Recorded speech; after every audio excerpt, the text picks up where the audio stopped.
Super Okay, so glad. here we are again. All right, so what we're gonna do. Oh, it shows Okay. it's showing the music stand. It is, but the question is, will it actually switch to my head? If I start talking like this, will the camera begin to Yes, it did. rotate up to my head? Yes, it does, because it picks up where I'm talking. So it's gonna Great. be fine.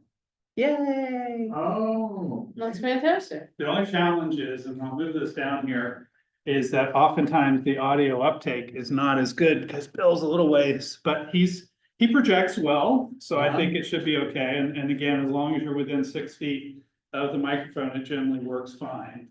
But we'll have Leah test that when she joins as the host.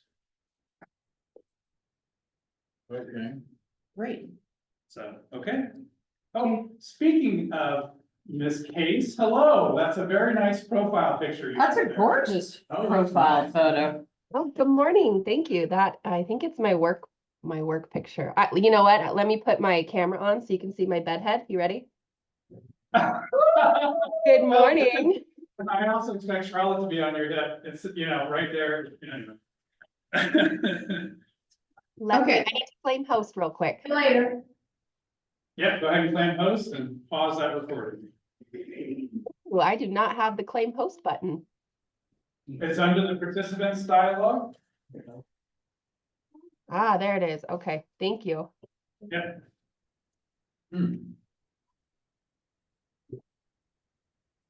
So. But who are the two participants? Us and Leah. Yep. They accounts for two. Belong to the people. It's their decision.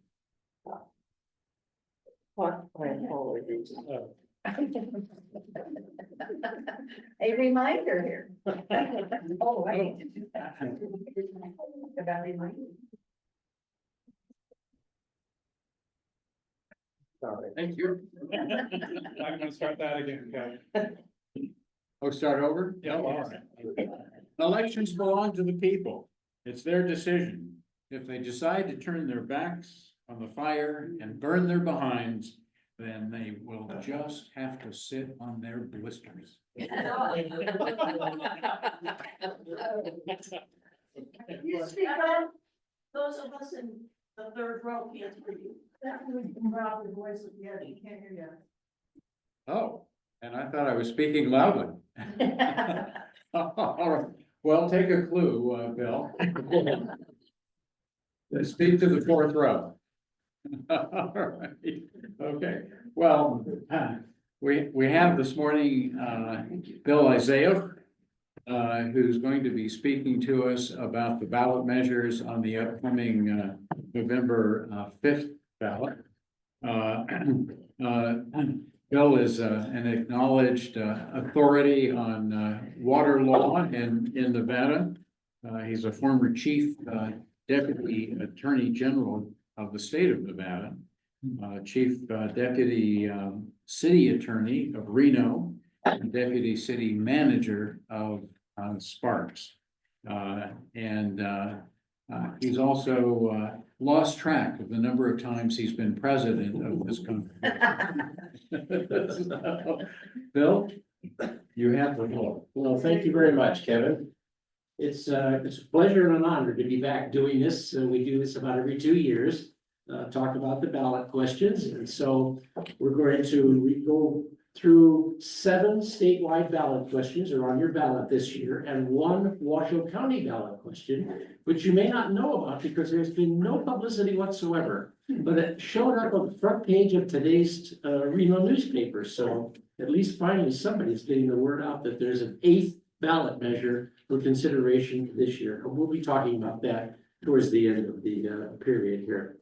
Let me just give you a little quick idea of how these things come to be on the ballot. There are 2 methods for getting matters like this, constitutional amendments or statutes, as some of these will be, on the ballot under our Nevada Constitution. The legislature may propose constitutional amendments And if they choose to do so, they have to pass them in 2 successive sessions of the legislature. And several of these have been done that way in the past.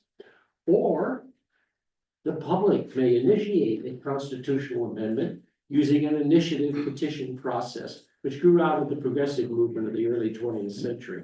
And that means a petition is circulated around asking people to sign, and it goes to the Secretary of State, and if there are sufficient signatures found to be on that petition, then that matter will show up on the ballot.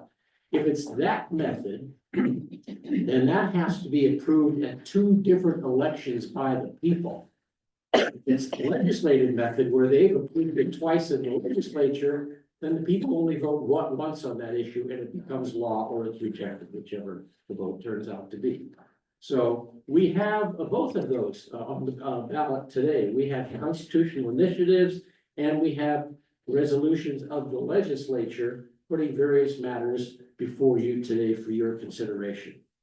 As they say, there are 8 of them we're going to go over, do them kind of quickly. How many of you have actually received not just your mail-in ballot, but your actual sample ballot? Have you, many of you gotten sample ballots? Not very many. I haven't gotten mine either. So I'm going to share with you some of the material that's in that sample ballot by actually reading that and sharing it with you. Let's go with question number 1. Shall the Nevada Constitution be amended to remove certain provisions governing the Board of Regents of the Nevada System of Higher Education and its administration of the state university and certain federal land grant funds, and provide additional legislative oversight of public institutions of higher education through regular independent audits without repealing the current statutory election process or other existing statutory provisions relating to the Board of Regents? Now, obviously, some damn lawyer wrote that. Okay, this issue about the Board of Regents has been a controversial one for some time now. And in fact, it was on the ballot in a slightly different version in 2020, and it was rejected at that time by the voters. The legislature, however, still thinks this is a good idea. And so in the next 2 sessions of the legislature, they passed this proposed constitutional amendment again to put it back before the voters here in 2024. So what would this do? Well, it does a couple of things. Constitution now requires the legislature to provide for the establishment of a state university that's controlled by an elected Board of Regents whose duties are prescribed by state law.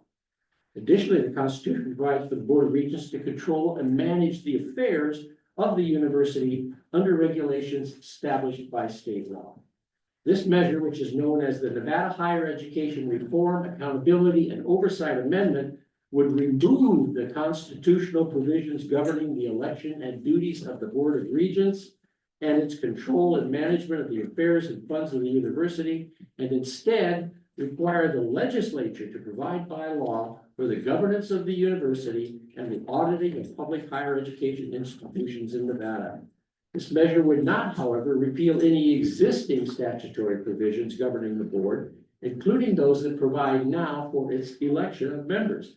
But it would make the board a statutory body whose structure, membership, powers, and duties are governed by those existing statutory provisions, subject to any future statutory changes made through the legislative process.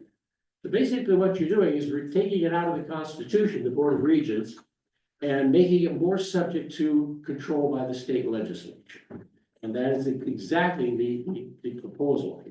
A yes vote would do this, a no vote would say, leave things up there.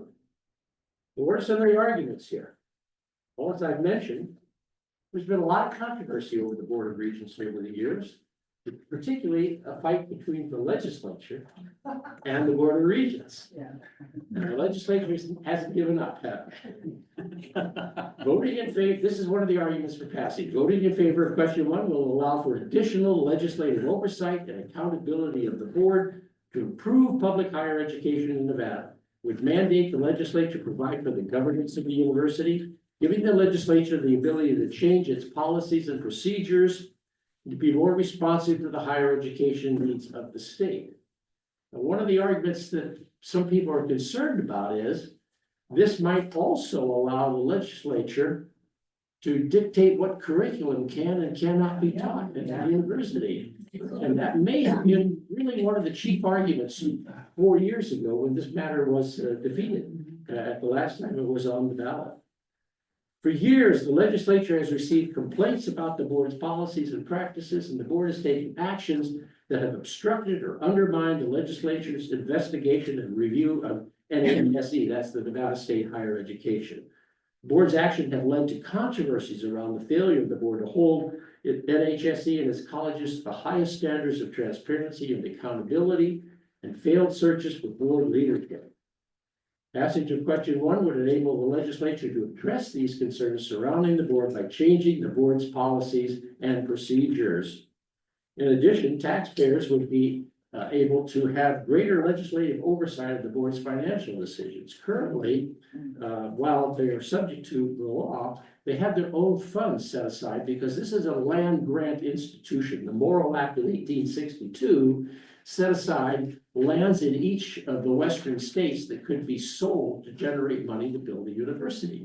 And in fact, that's exactly how the University of Nevada came about. So you may recall yesterday was the 150th anniversary of the first day of classes in the University of Nevada out in Elko when the school was first established out there. So that's the framers of the Constitution never intended for the board to have absolute control over the management of the state university. Again, I'm reading from the arguments for passage. And that's been a kind of an interesting controversy too. There have been times when the university and or its lawyers have sometimes taken the view that they're a fourth branch of government at the Board of Regents level. And that, of course, has irked the legislature no end. So that's one of the things that has come up over the course of the years. Some of their attorneys have not taken that view, others have taken that view, and that has certainly led to some controversy.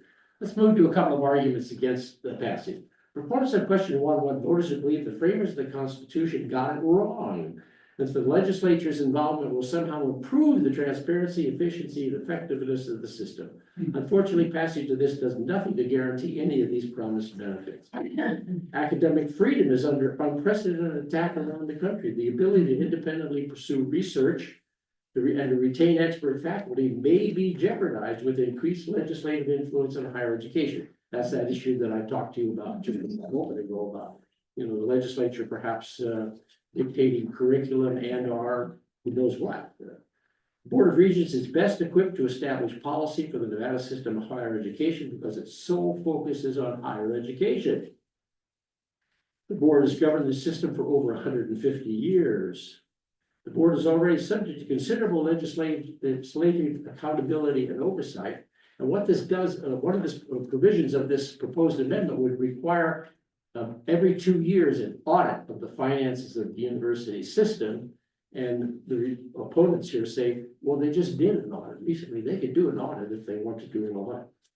The board's current status in the Constitution ensures that the board remains elected, responsible to the voters, and responsive to constituents. And that's another issue that came up. There was quite a bit of concern about 4 years ago, whether or not, if this were to pass then or now, whether the legislature might change the process for putting people on the Board of Regents. Right now, you elect your representatives to the Board of Regents.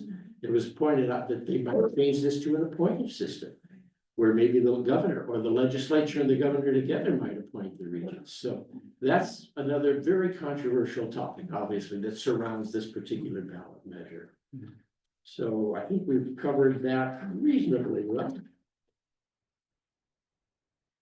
It's this and question 3, which I know you all are desperately anxious to talk about, are the two really controversial ones on the ballot. Although there hasn't been any organized campaign that I'm aware of this year on question 1. There was before, but for some reason this year, I'm not aware of any organized pro or con position. I haven't seen any TV ads or anything like that. So it passed the first round. Pardon? It passed the first round. It was failed in 2020. but in 2021 and 2023, the legislature came right back and reenacted resolutions to put this on the ballot for 2024. And should it pass, it would become law at that time. So this is zombie legislation, Pardon? zombie legislation. Well, that's a term I'm not sure I know how much to respond to. How about question 2? This is the question that you're voting on, the legality question. Shall section 1 of Article 13 of the Nevada Constitution be amended to 1, revise the description of the persons who benefit from the institutions that the state is required to foster and support? 2, replace the term institutions with the term entities. And 3, add entities for the benefit of persons with intellectual or developmental disabilities to the types of entities that the state is required to foster and support. Now, what does that actually mean? It means this. This ballot measure amends section 1, Article 13 to revise the description of persons who benefit from certain institutions that the state is now required to foster and support. From insane to persons with significant mental illness, from blind to persons who are blind or visually impaired, and 3, deaf and dumb to persons who are deaf or hard of hearing.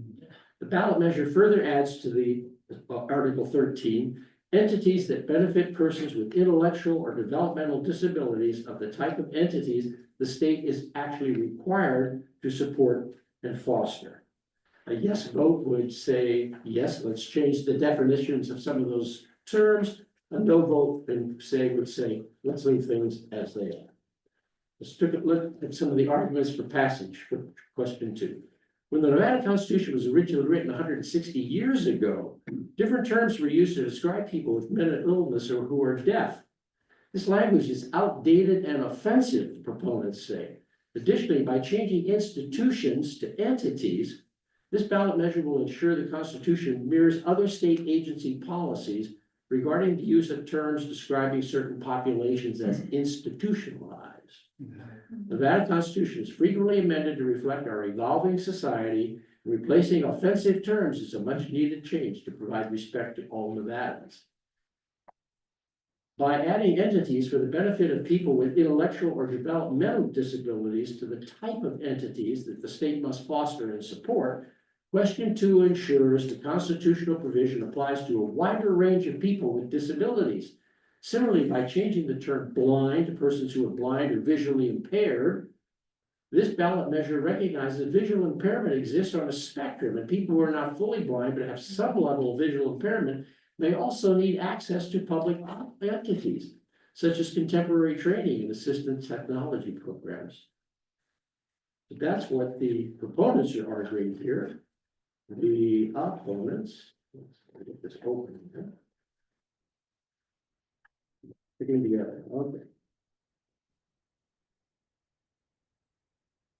Some of the arguments against passing. Amending the Nevada Constitution should be a rare occurrence. This language should not be changed simply to accommodate terminology that may be outdated or falls in and out of favor over time. While terms like insane and deaf and dumb can be seen as offensive by today's standards, the language was acceptable at the time the provision was written. The Constitution is a historical document. We should not expect it to keep pace with the ever-changing language of I knew that would appeal to you.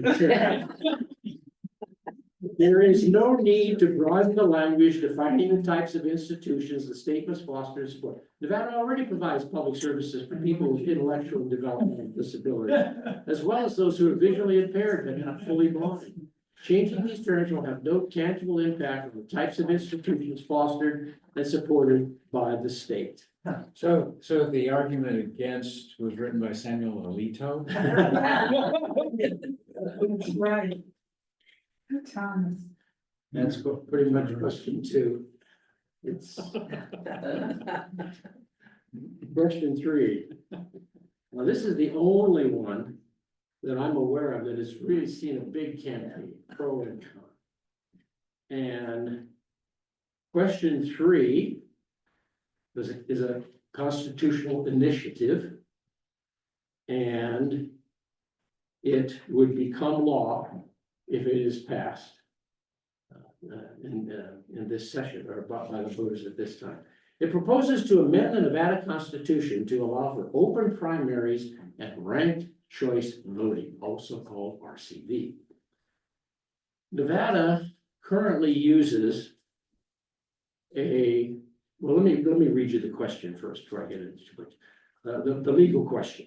Should the Nevada Constitution be amended to allow all Nevada voters the right to participate in open primary elections, choose candidates for general election, in which all voters may then rank the remaining candidates by preference for the following offices: U.S. Senate, U.S. House of Representatives, Governor, Lieutenant Governor, Secretary of State, State Treasurer, State Controller, Attorney General, and members of the state legislature, Senate, and Assembly.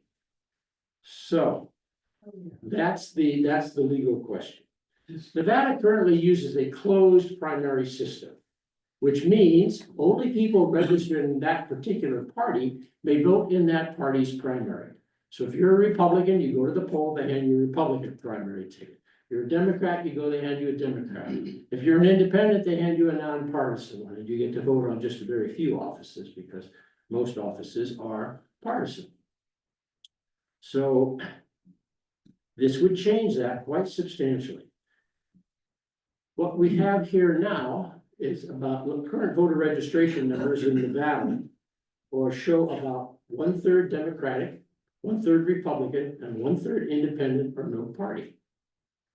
What would happen here is, question 3 creates an open primary system where everybody gets to vote in the primary, regardless of party affiliation, and you can vote for the candidate of your choice. But in the primary, you'll only cast one vote for one person. And what then happens is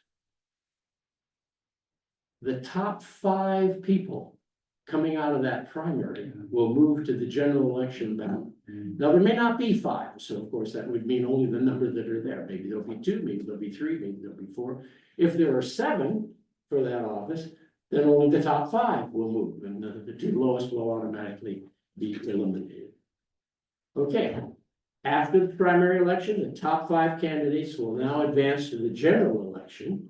And of course, everybody gets to vote in the general election. This could, of course, result in most or even all of the candidates in the general election being from the same party or no party. Needless to say, the Nevada Republican Party and the Nevada Democratic Party are not in favor. Vehemently opposed. Let's explain how this is going to work. Oh, by the way, you notice I did not mention president and vice president, did I? They will be excluded from this system. They'll still be elected according to the old way that we do things. You vote one person, not 5, for president or vice president.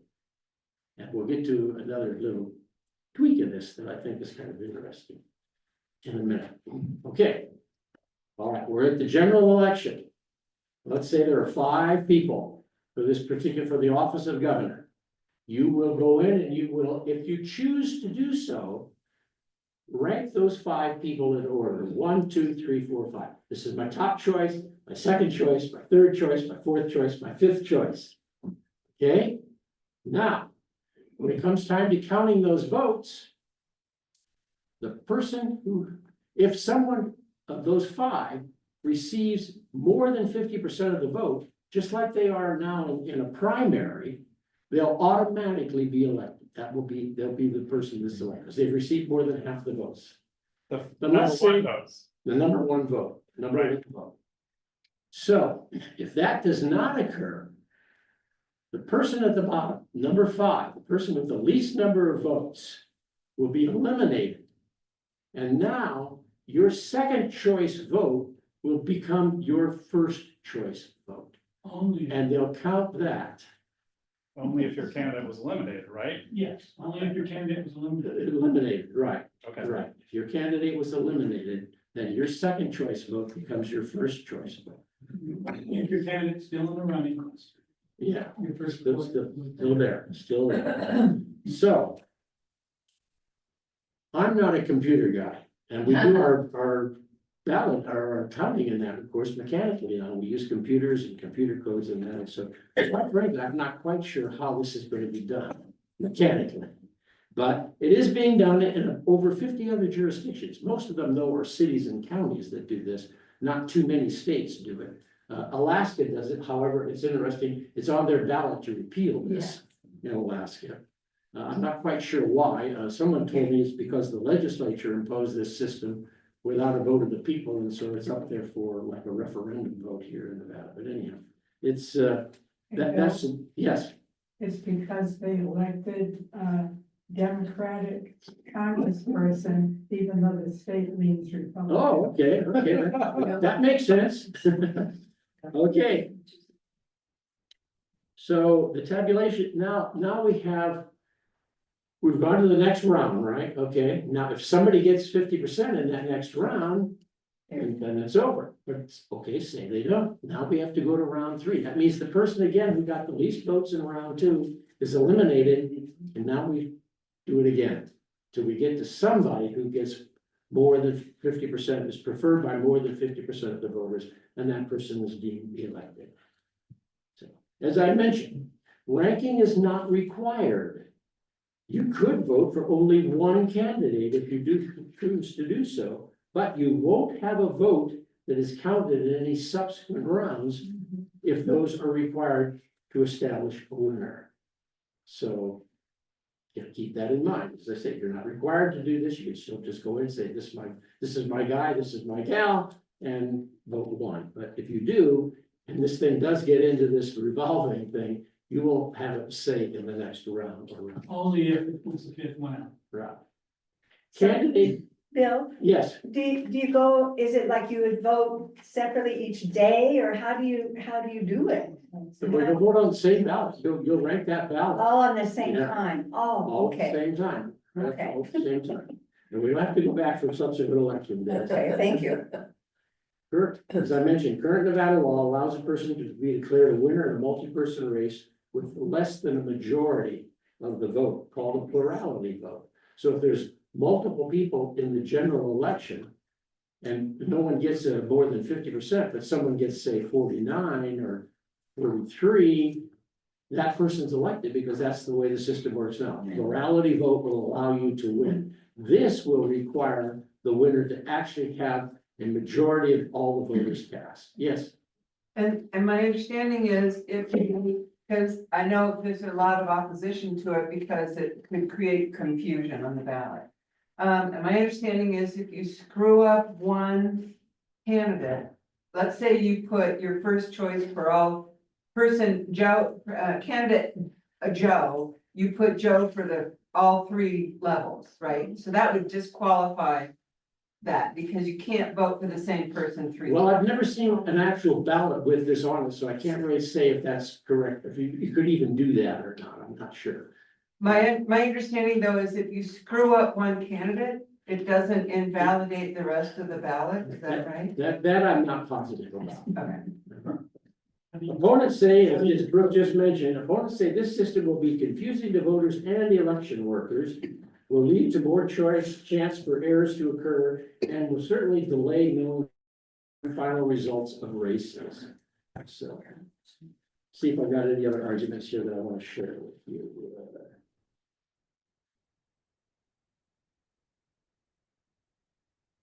Didn't delve too long, but the open primary system talks about the elected partisan system leaves many feeling their voices don't matter and their elected leaders only represent the most extreme party constituents. Our leaders are often more concerned with angry party rhetoric than sensible policy making. Question 3 will greatly improve Nevada's election process, putting the power of elections where it belongs in the hands of all the voters rather than just the party establishment. That's one of the arguments for passage. Let's see. More choice in voters by a ranked choice. Yes. For what it's worth, I have voted in places that have ranked voting. Yes. Before. It is not more confusing. It doesn't screw anything up. It's not that hard if you've got half a brain. And most people I know have at least that. Okay, glad to hear that, glad to hear The that. rest vote for Trump. This is a non-partisan. So I think we've covered that reasonably well. Yes, sir. But this is a question, it sounds at a minimum, the confusing part for the open primary is that you receive actually two ballots. There'll be the ballot for the president, vice president team, Yeah. by party. And then you get another ballot, which is basically for everybody else in the state. Well, let me talk about a little thing here that kind of caught me by surprise. There's a statute in Nevada, NRS, Nevada Revised Statute 293.195. It describes which are the nonpartisan offices that we elect in Nevada. Judicial offices, all judicial offices, school offices, the office of county sheriff, the board of regents of the University of Nevada, city and town officials, like everybody on the Reno City Council, they all run nonpartisan, even if they are members of a party. The State Board of Education, members of boards of hospital trustees of public hospitals are all designated nonpartisan offices. Well, did anybody hear the county treasurer, the county assessor, the county recorder? No, they must all still run in a partisan race. So does that mean we're going to have to count again the votes two different ways? Or perhaps because the legislature, if this passes, is required by July 1 of 2025 to enact implementing legislation to carry this out, I suppose they could declare all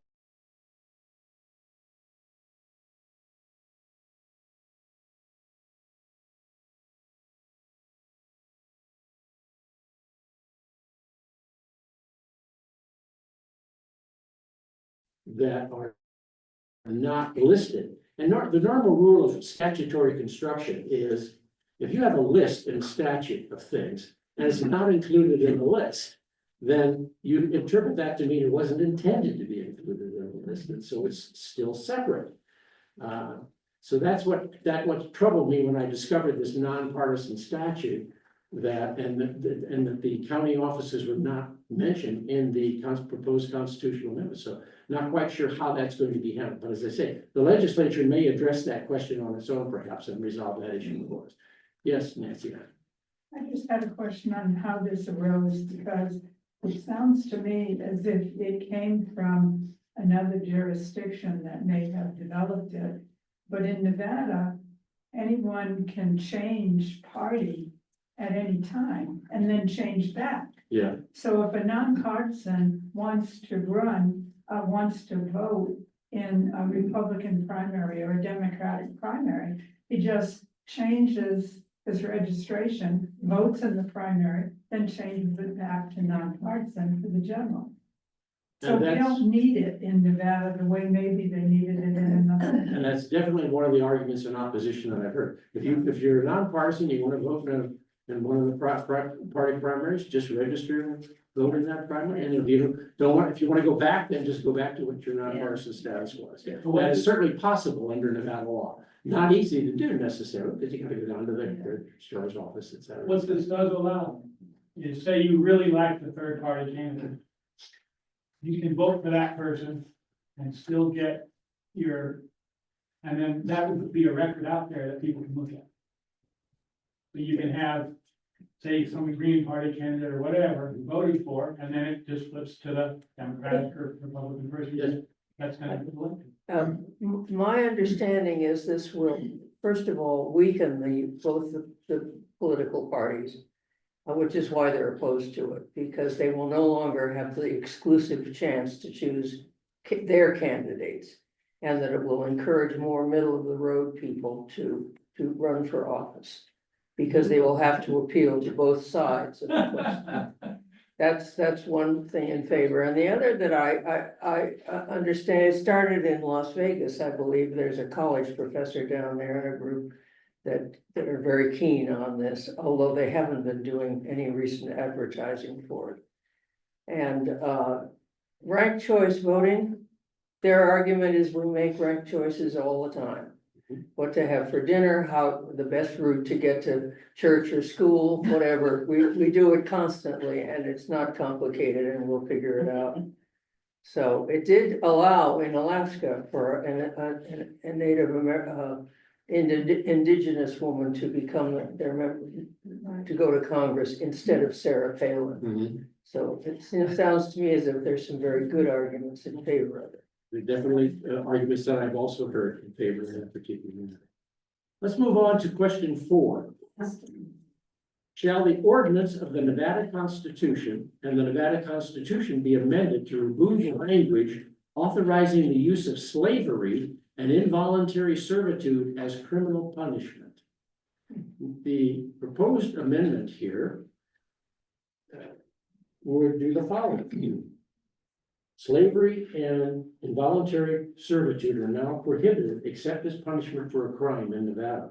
This resolution proposes to amend the ordinance to remove language authorizing the use of slavery and involuntary servitude as a criminal punishment. And what we have here is a couple of the arguments.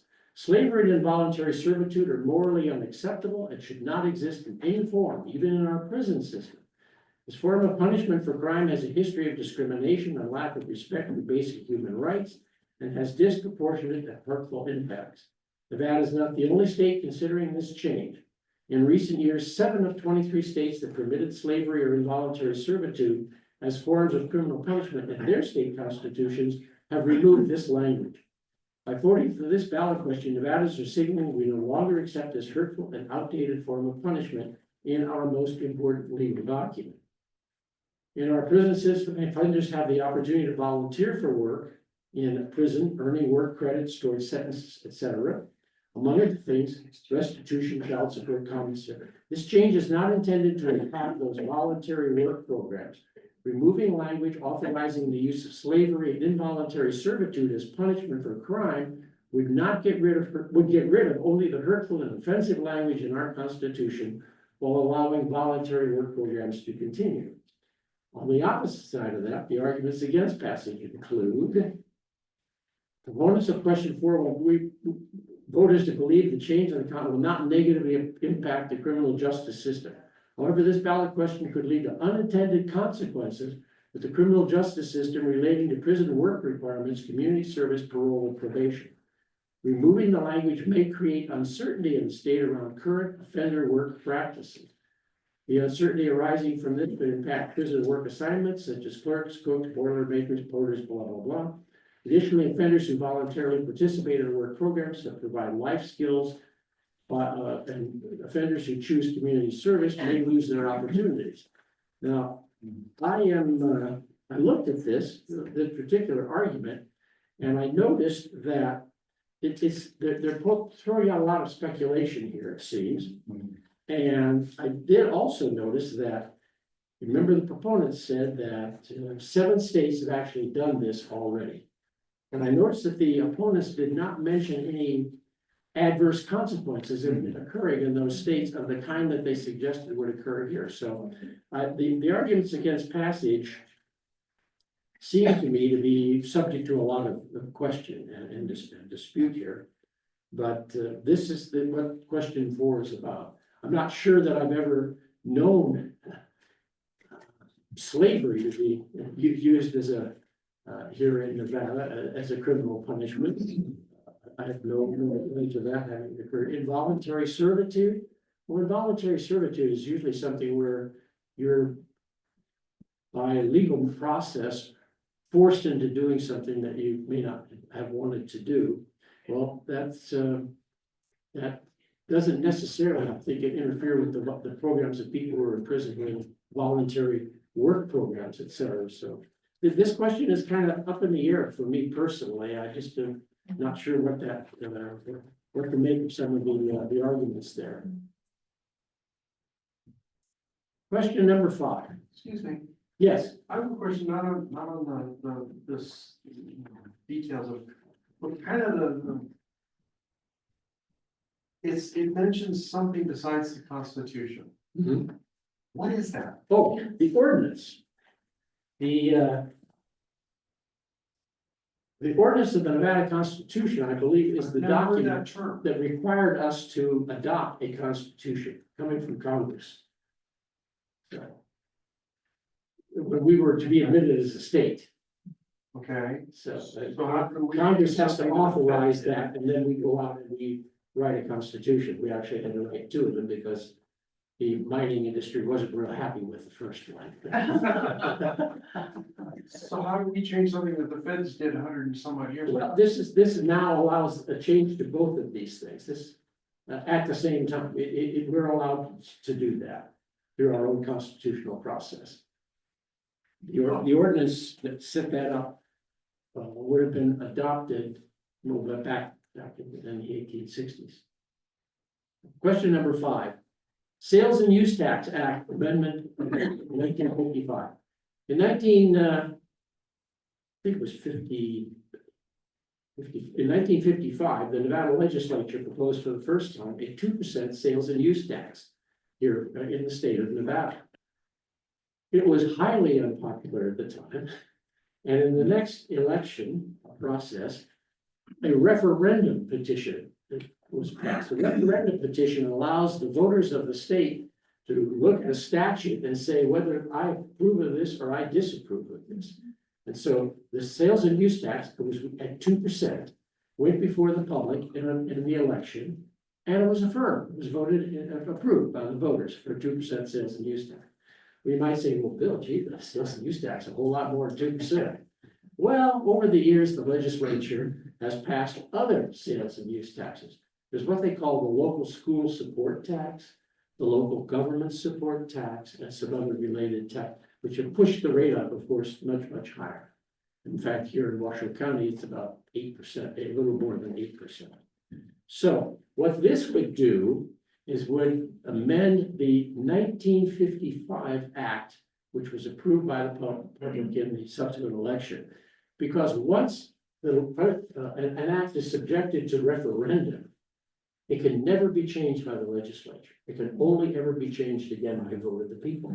So periodically, we see this pop up on our state ballot to do something with the 2% sales tax. And then what this also does, it says, and all the other taxes that the legislature has enacted, which are not subject to the referendum, the legislature will make the same change in that tax as the public has authorized in the 2% original sales tax. So that's what we have here. This proposed amendment, yes. Sorry, go ahead and finish the, what's on it? Okay, shall the sales and use tax of 1955 be amended to provide an exemption from the sales tax imposed by this act on the gross receipts from the sale and the storage, use, or consumption of diapers, children and adult diapers. Now, we've already done this for feminine hygiene products a few years ago, so this isn't too far a stretch, I guess. The proposed amendment would exempt from the sales taxes the gross receipts for diapers. The proposal is passed, the legislature has provided all these other taxes will also be so amended to provide the same exception. Additionally, in administering this tax, the term diaper will mean any type of child or adult diaper. Finally, the legislature has provided the sales and use tax exemption will become effective on January 1, 2025, and expire by limitation on January 31, 2050. When they make these kinds of changes, they are required to have an end date, so that these things will come back and we have to visit this issue. Those of us still around in 2050.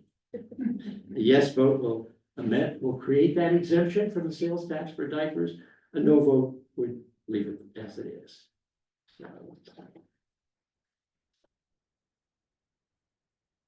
Arguments for passing. All diapers should be exempt from Nevada sales and use tax to increase their affordability and access.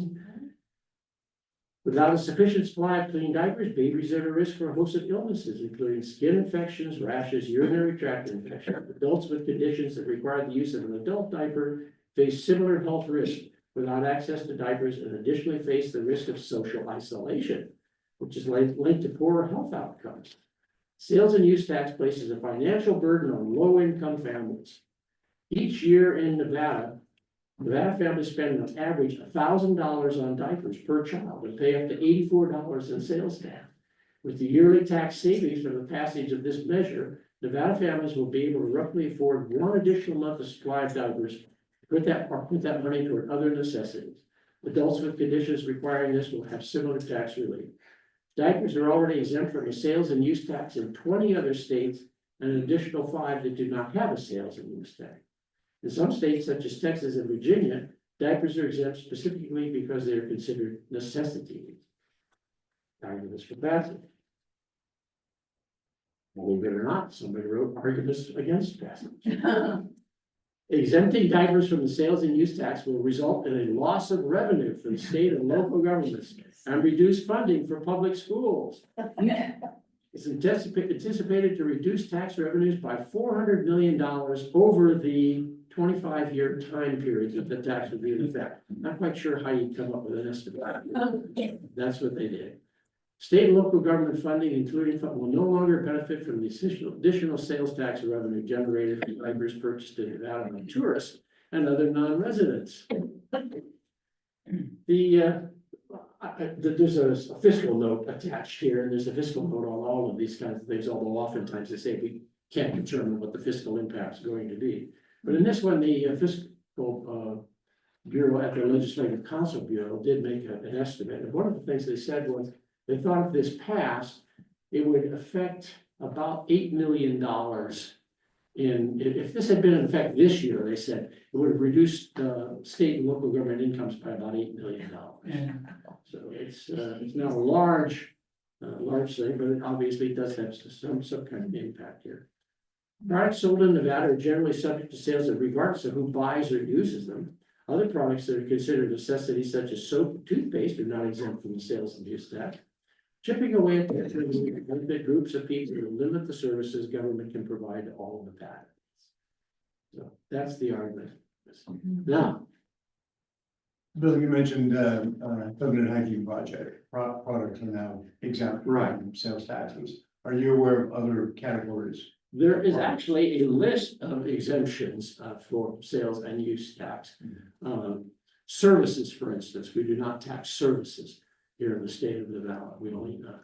We do not tax food sold in grocery stores, but we do tax food consumed at a restaurant. So things like that. So yeah, there's an extensive list of exemptions over the years that has grown. And this would add to that list. Yes, ma'am. Hi, Bill. I know it says diapers, but if you check on Amazon, if you search under adult diapers, there's incontinence underwear. So does the package have to say diaper to be exempt or not? And how would Amazon know? Okay, let me see if I can find something.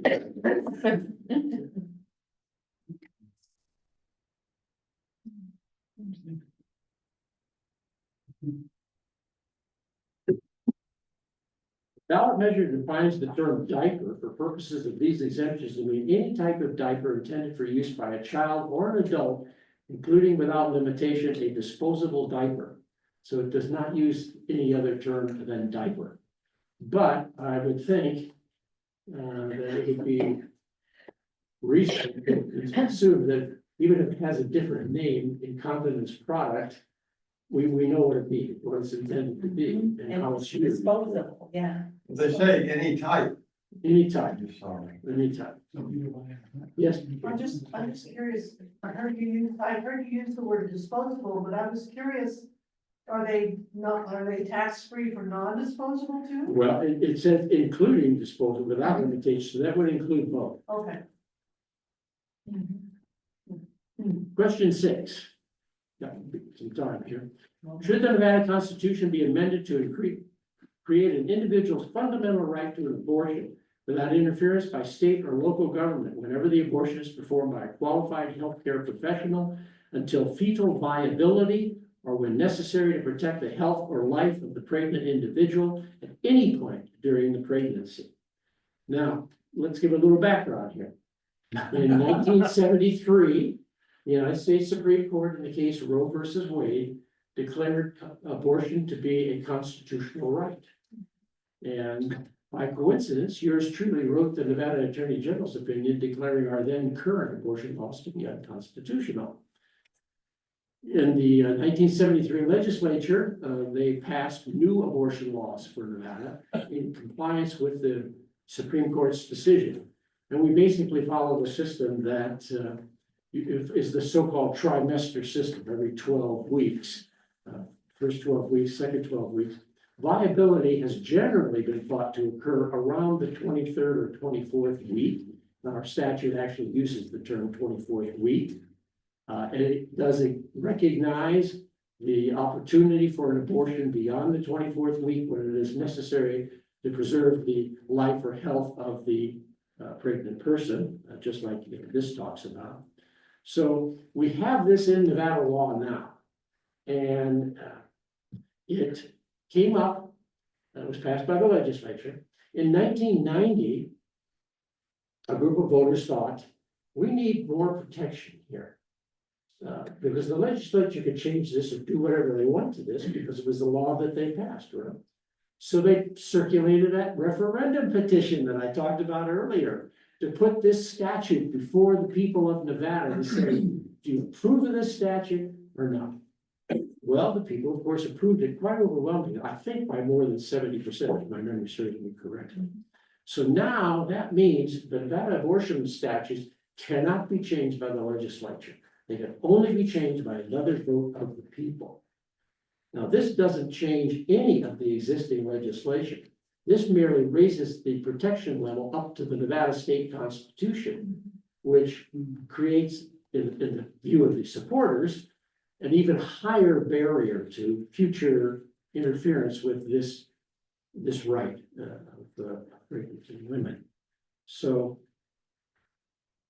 what we have here then is existing laws, I mentioned, makes all abortions legal in Nevada within the first 24 weeks, and even afterwards, if necessary, to preserve the life or health of the pregnant person. And also, any abortions performed after the 24th week have to be performed in a hospital licensed by the state of Nevada.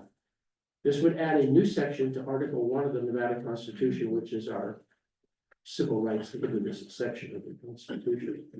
Make this a quote fundamental right to abortion. This means that Nevada would make abortion a legal option for all individuals, not just Nevadans, that is protected by the Nevada Constitution. So that means people who could come to Nevada to have an abortion would have the same legal protection under the Nevada Constitution that a Nevada resident would have. So fetal viability, that's the term used in the amendment, means the point in pregnancy when, in the professional judgment of the patient's treating healthcare practitioner, there is significant likelihood of the fetus sustained survival outside the uterus without the application of extraordinary medical measures. If abortion would be necessary to protect the person's health, or if this proposed amendment allows that procedure to be carried out even after the start of fetal viability. And that is the current law also. And what we have is, with respect to, oh yes, with this, none of the rest of the amendment is not affected and will remain in section 2. The proposed constitutional amendment states that if any part of it were found to be, quote, unconstitutional under the federal constitution, then the rest of it would remain in effect. And that's called the severability clause that we see in lots of legislation and things like that. But legislature will say, well, if part of this is found to be illegal or unconstitutional, the rest still survives. It doesn't all go down. So I think we probably know pretty much the arguments here for passage should be left to women, qualified healthcare professionals who take a pledge to act in the patient's best interest. Something as personal and complicated as pregnancy, politicians are never more qualified to make healthcare decisions than women and their doctors. And of course, in most state legislatures where we have seen since the repeal of Roe v. Wade, most of those legislators have no medical training whatsoever. They're making medical decisions for all the women within their state and maybe outside their state as well. The arguments for passage here a little confusing to me. Do you want courts and judges making decisions about pregnancy instead of women and doctors? That could seem a little odd. Vote no to stop the courts from invading your personal private medical decisions. Vote no to protect our current abortion laws, which are not repealed by this amendment. Do you want to spend millions of tax dollars to fund abortions through all 9 months of pregnancy? Do you want a blank check to use taxpayer money to pay for abortions? Last year, California spent $200 million on abortion funding package. Create a website explaining how to have the state pay for abortion at no cost to you. I'm not quite sure how all of that applies. But because I don't know of any program here in Nevada that pays for abortions on the federal or state level, so. No more so than pay for people's fundamental right to own a gun. Right. Or to exercise their religious freedom. So what this basically does is enshrines the current statutory law as a constitutional right as well. Yeah. Question number 7. This one's a little more hot topic, I guess. Should the Nevada Constitution be amended to require voters to either present photo identification to verify their identity, including in person, or to provide certain personal information to verify their identity when voting by mail ballot? This initiative, and this was an initiative petition that was circulated and signed by enough people to get on the ballot. This initiative, it changes Article 2 of the Constitution to require voters to provide identification. Voters who had voted in person at a polling place would need to show an ID that is current or has not expired for more than 4 years. For voters more than 70 years old, the identification could be expired for any length of time, so long as it is otherwise valid. As I look around, this one's full of people who qualify there.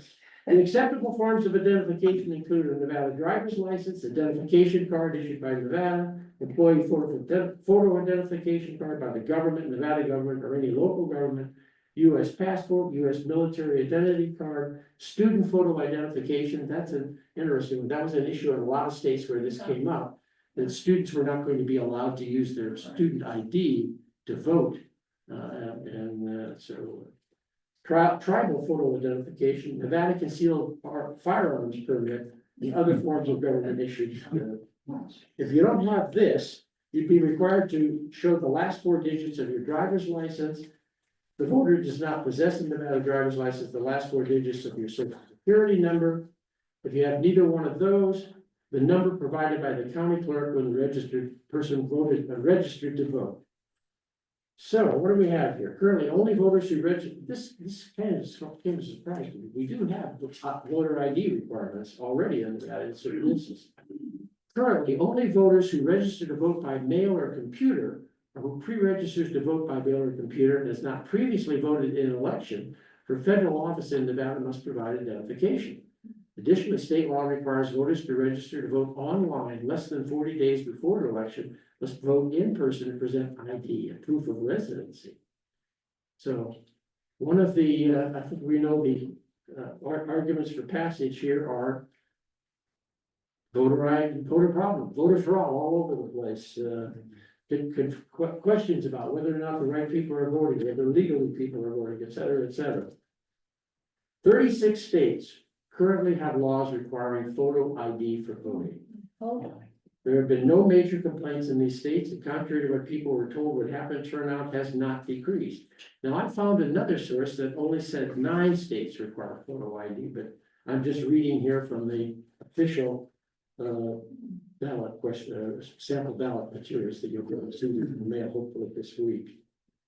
So arguments against passage, I think we're pretty much familiar with that. We shouldn't be leaving anyone behind when it comes to voting. ID requirements mean fewer eligible people will cast ballots, while the new law would do nothing to prevent voter fraud. Voter ID laws are a waste of taxpayer money. For example, Indiana spent over $10 million to produce free ID cards between 2007 and 2010. So that, however, it's my understanding from some things that I've read that the polls show strong approval for this here in Nevada. It's very likely going to pass. Let's wrap up. Oh, a couple quick questions. You have thought? Is there any statement there that describes the problem in Nevada that's designed to help? None. It's all done in very general terms. Then it can be accused of suppression. a little context, my driver's license was lost or stolen back in May. Early May, and from May 9th on, I've been trying to get an ID from DMV, I can't get one. They sent it twice, it doesn't show up in my mailbox. They said they're gonna hold it at DMV twice, and it never has been held in. I'm still going on, no idea. Yes. Again, I've worked the polls many times. This is just a lot, though. It's a waste of time and effort and you don't need that extra headache. You gotta be able to get things through. We already have the voter ID requirements when you go to register. When you register. You gotta put all that stuff up. So it's like, why bother? And they use signature verification there as well.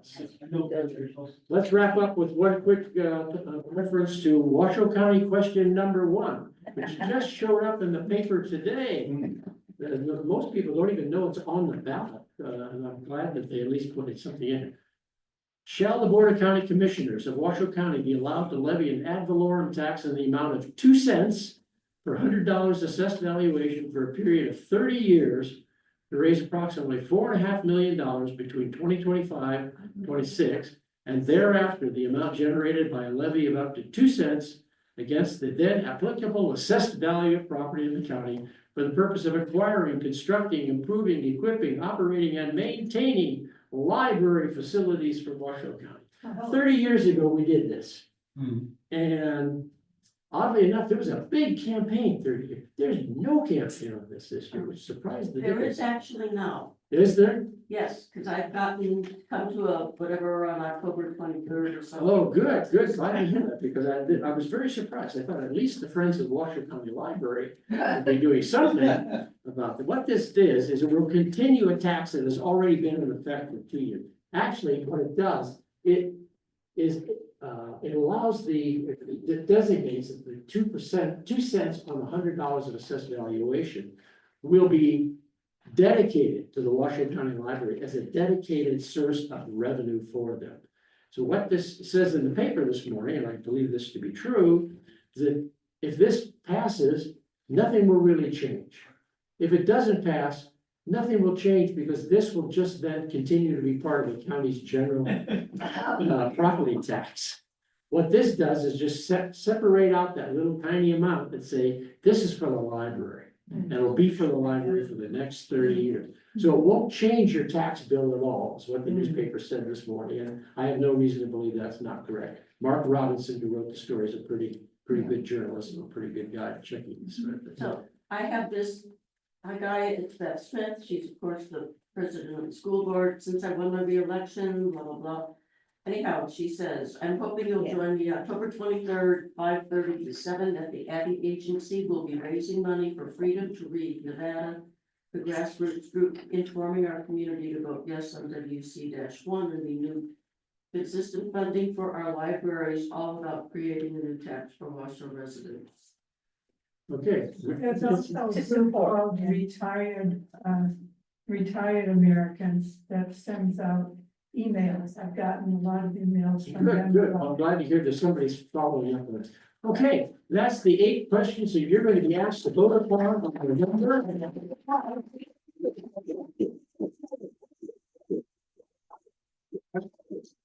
I've made it a little bit easier for you to make up your mind. Thank you very much for having me again. Let me just say that the very next Sunday is the next Sunday forum. It'll be Deborah Hendrickson, one of our local pediatricians who trained in environmental studies before she went to medical school, and has just written a book on the New York Times bestseller list, The Air We Breathe. And it is the effects of air pollution on children. She toured the country interviewing families affected by air pollution, and it's a very compelling book, I would say, and I think her presentation will be compelling as well. Thank you. Okay, this is next Sunday. Next Sunday? Next Sunday. Okay, thank you. Yes. Dr. Yeah, this one was a little out of order. Yeah, yeah. They do this Every 2 years. I've been doing it for about 30 years. Kevin, did he show up on? Thank you. Did he show up? Yes. Yeah, Tuesday.